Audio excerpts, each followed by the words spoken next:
On peut facilement ajouter des emojis un peu partout dans ce qu'on donne aux élèves. C'est un langage qu'ils comprennent, évidemment, souvent beaucoup mieux que nous, on va se l'avouer, mais il faut profiter de ça.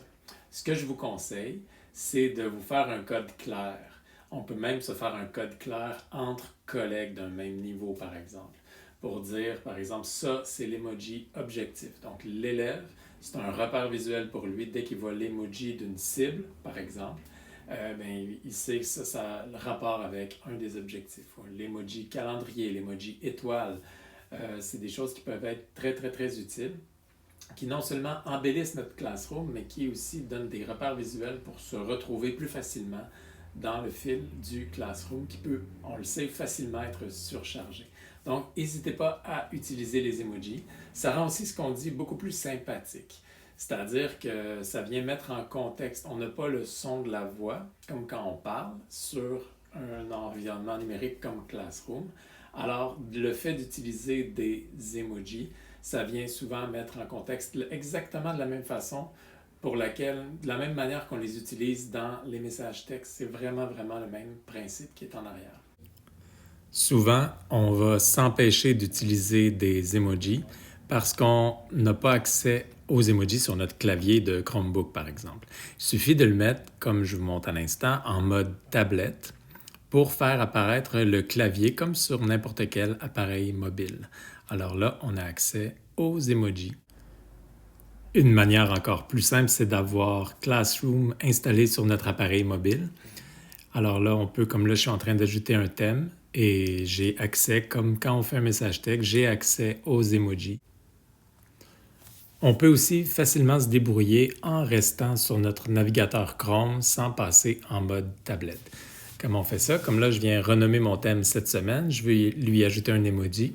J'ouvre un nouvel onglet. Je m'en vais sur Emojipedia.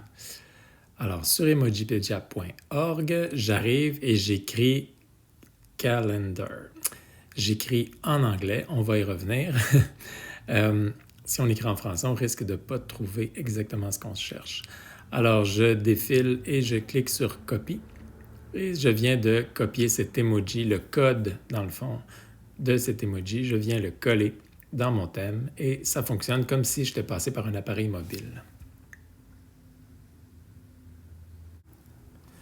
Comme je le disais, quand on fait une recherche sur Emojipedia, le site est vraiment en anglais. Donc, si on écrit étoile, par exemple, on arrive sur aucun résultat. Alors, ça vient limiter l'usage qu'on peut en faire avec des élèves, par exemple, en français, mais ça peut être intéressant en anglais. Alors, si je cherche une étoile, j'écris star. Alors là, ça va me sortir à peu près tout ce qui existe dans les centaines d'emojis, tout ce qui existe à propos des étoiles. C'est à moi de décider exactement ce que j'entendais par étoile. Alors là, moi, c'est tout simplement l'étoile de base que je voulais avoir. Donc, je clique sur Star. Il me reste juste à cliquer sur Copy. Et je peux utiliser ça ensuite un peu partout, n'importe où. C'est vraiment une étoile qui est copiée dans mon presse-papier. Je me suis attardé à l'utilisation qu'on peut faire des emojis dans Classroom, mais il ne faut pas se limiter non plus. Cet accès-là aux emojis, soit par Emojipedia, soit par le clavier spécial du Chromebook qu'on peut faire apparaître, les élèves aussi y ont accès. On peut donc leur demander, ça peut être vraiment un bon brise-glace quand on veut. Moi, je m'en servais pour que mes élèves s'approprient la technologie sans que la tâche soit dans les jambes. C'est-à-dire qu'au début de l'année, quand on utilise la techno, parfois les élèves arrivent et ils ont tout un nouvel environnement à apprendre, un environnement qu'on va utiliser avec eux. Il faut qu'ils s'habituent.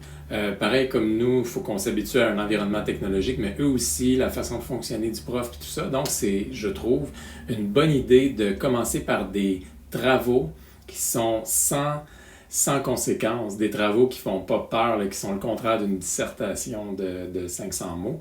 Moi, par exemple, un des premiers travaux de l'année que je faisais, c'était « Raconte-moi ton été » en utilisant 5 emojis. Alors là, l'élève, il avait à aller fouiller dans la banque de centaines d'emojis qui étaient sur le iPad, en l'occurrence, mais c'est la même chose sur le Chromebook. Il avait fouillé dans la banque d'emojis et à m'expliquer son été. par exemple. Et ensuite, il pouvait me l'expliquer par audio, tout ça, ce qu'il voulait dire avec les emojis, tout ça. Ça lui permettait de s'approprier l'environnement, d'aller fouiller dans tout ça et de voir comment ça fonctionnait sans que ce soit un travail qui fasse vraiment peur. Alors, profitez-en. Les emojis sont à votre portée. Amusez-vous bien!